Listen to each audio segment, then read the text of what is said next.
Hello, everybody.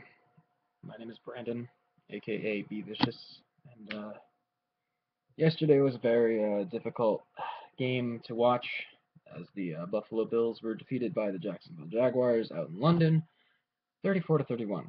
So I'm here to talk about it, and yeah, yesterday I actually made a video of me yelling violently at my computer about it, but decided to take it down as while I very well could have went viral.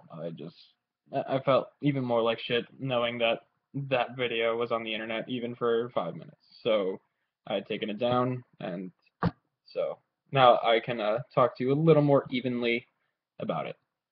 So I guess let's just go over the game and talk about it a little bit. So the Bills started out in the first quarter. It was pretty meh. There was 3-0 at the end of the quarter. The Bills were winning, and to this point, the Bills are one of the most injured teams in the NFL by a lot. Yesterday we're missing our starting quarterback, our backup running back, our both of our starting wide receivers, and our right guard and right tackle, as well as our starting defensive tackle and free safety. That's a lot for one team to miss. So, because, I'm not going to sit here and say, injuries is the reason we lost, but, I'd like to see any team try to play and win with the amount of starting players that we're missing on offense. So, because we're missing so many people, most notably, we have EJ Manuel playing yesterday. And I've gone on the record saying that, I believed EJ could come out and, when he first came out and the way he played, I was not a fan of him, but I believed that he needed to sit on the bench. He finally got that opportunity to sit on the bench. So I believed that, because he had that benching and because he had the opportunity to get better. Well, that was an incorrect assumption by me because he clearly looks to have gotten a lot worse. In the second quarter, in pretty much 3 consecutive plays, he's just, here you go, Jacksonville, take the ball, go ahead and score. Fumble return for a touchdown. Very next play, pick six. I think it's 2 plays later after that, he throws another interception that eventually became a touchdown for the Jaguars. So in a matter of 2 minutes, the Jaguars scored 21 points. Well, they actually scored 27 points because they had a touchdown prior to that. So that game quickly just went into the other way. So 27-3, and then I guess they decided, hey, we're gonna back off a little bit now because we're kicking their ass, and that allowed EJ. They're probably playing cover four, so EJ against a very basic to read defense finally starts to pick apart the defense. Because it's just basic reads, and we actually managed to come all the way back and take the lead in late in the fourth quarter. We got the score to 24-27, and then 27-24, Jacksonville over us, and then we got a pick six off of Blake Bortles, making the score 31-27. So at this point, it's going crazy. So that's with 5 minutes left in the fourth quarter, and then the next drive is what made me lose my mind because Jaguars started to drive down a little bit, and then them on their 45-yard line or so. It was a 3rd and 10, and they get a delay of game. Back 5 yards. Now 3rd and 15. Blake Bortles takes the snap, jots back a little bit, and fires a pass to his left.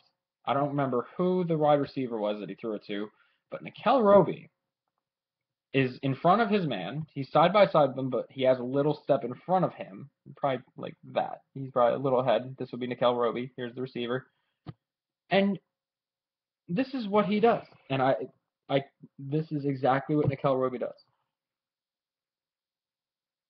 He goes to play the ball. That's it. Nothing. There was no press coverage.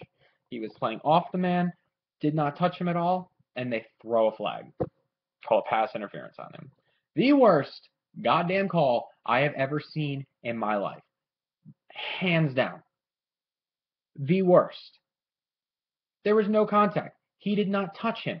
There was nothing at all that happened that should have even warranted a flag. That was with 3 minutes left in the game. Why are you throwing that flag at all? Like, let the players play. If it is that late in the game, the referee should not be dictating what happens in the game. Unless it is absolutely 100% blatant that happened, that should not, it shouldn't go that way. But, no, we're going to throw the flag. I guess the referees around him didn't decide we're going to talk about it. Oh, he must be right. No, they call the pass interference. And instead of a 4th and 15, which is it's just very unlikely that the Jaguars would pick it up, it's now 1st and 10. And then 2 plays later, Blake Bortles rolls out and hits Allen Hurns for a 31-yard touchdown, I believe, to end the game. And on that play, there was a very blatant hold on Jerry Hughes, which was actually very reminiscent of during the Giants game that we had, one of the holds that were called against us that reversed one of our touchdowns. So, after that, Jaguars take a touchdown, 34-31, and then you expect EJ Manuel to lead us down the field and couldn't even lead us 30 yards down the field. 4 and out, and we lose the game. Now, it's disgusting. It's disgusting. In order, a lot of people are going to sit here and be like, oh, Bills fans are like, oh, they blame everything else, your team sucks. And you're like, no. The reason we lost this game, in order, referees, injuries, EJ Manuel. That one play, I read somewhere that if that became a 4th and 15, the chances of the Bills winning that game are 89%. Okay? After that play, after the pass interference, our chances of winning became 58%. That one penalty, that one atrocious phantom penalty that did not happen and did not exist, should never have been called and should have at least been talked about by the referees, made a 31% chance of the game. Like, that swung the game in the 31% chance of victory. Are you kidding? That was the single most important play of that game. No one's talking about that on ESPN because it's the Bills. That happened to the Patriots, the Packers, the Broncos, any of those teams, this would be everywhere on SportsCenter. But no one gives a shit. So, that one play, and then, as I stated, a holding call that should have been called. He took Jerry Hughes, grabbed him, and threw him to the ground. Clearly a hold. Was not called on the final touchdown. So, referees on that last drive. I know a lot of people be like, oh, they put themselves in that situation, blah, blah, blah, and I get it. We played like shit most of that game. That is on us. But the fact is, we were down 27-3. We came back. We were winning at that point. We were in the lead with 3 minutes left in the game. So, it doesn't matter what happened prior to that. At that particular moment, we were winning. So, the referees on that final drive that the Jaguars had just handed the game to them. Literally. So, referees first. Then injuries. I understand injuries happen in the NFL, and you know what? But I'd like to see the Patriots win without Tom Brady. They would be playing without, comparing Carlos Williams so they would be without Tom Brady, LeGarrette Blount, Danny Amendola, Julian Edelman, and I don't know who their front two, but two of their offense. There's 2 offensive starting linemen on the right side, on the same side, on the side they like to run to, whichever side that is. I would like to see them win with that. So, because we had so many injuries, that led to the third reason we lost this game, EJ fucking Manuel.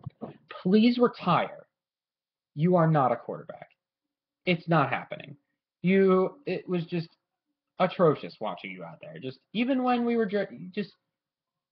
you sit there, the bad outshines the good, man. Like, yeah, you made some nice throws, but you made some nice throws on a 1-5 team that was playing just soft defense. They were playing conservative, so of course you can pick apart that defense. Any team's going to lose when your backup quarterback just hands the other team 21 points. So, this is, there's plenty of stuff that went wrong from the team perspective throughout the game, but those are the three reasons that we lost this game. And it's disgusting that a game can be just taken away from you because of the Zebras. Honestly, like, they need to start making pass interference calls become reviewed by, because how are why shouldn't you be able to review a penalty that can literally give you half it's a penalty that goes from wherever the foul occurred. So this is a penalty that it has from 1 to, well, not 1 because so anywhere from 5 to 99 yards on the field this can happen wherever it takes place. I mean, granted, no quarterback's going to throw the ball 99 yards, but the fact is, so you can't review a play that just gave 50 yards to the offense? Why? That's stupid. I understand it's a judgment call, but the fact that any person with eyes that looked at that review would go, yeah, that's not a pass interference at all. That happens. And it seems like I understand all teams have bad calls go against them, but it seems it doesn't feel like any team gets as bad of it than the Bills. Like, the Bills get the worst of it. We get the bad calls when they make a difference, when it actually affects the game late in the game, screws us over. We had 2 touchdowns taken away from us against the Giants, and then we had that bullshit yesterday. I understand that, like I said, all teams have to deal with bad penalties, but it seems like they're just sprinkled out through the game for them. We get them when it matters most, and it's atrocious. Honestly, the refs probably had money on the game. That Vegas may have had something to do with it, because those penalties changed it from whoever put their money on Jacksonville losing to whoever put their money on Buffalo losing, because the spread was minus 4.5 for the Bills or something like that. It was something like that. But the Bills had the spread at that point in time, and if we stopped them on 4th and 15, we would maybe got a field goal or something like that, and that would have made it up by 7. And then Jaguars would have had to get a touchdown and probably failed.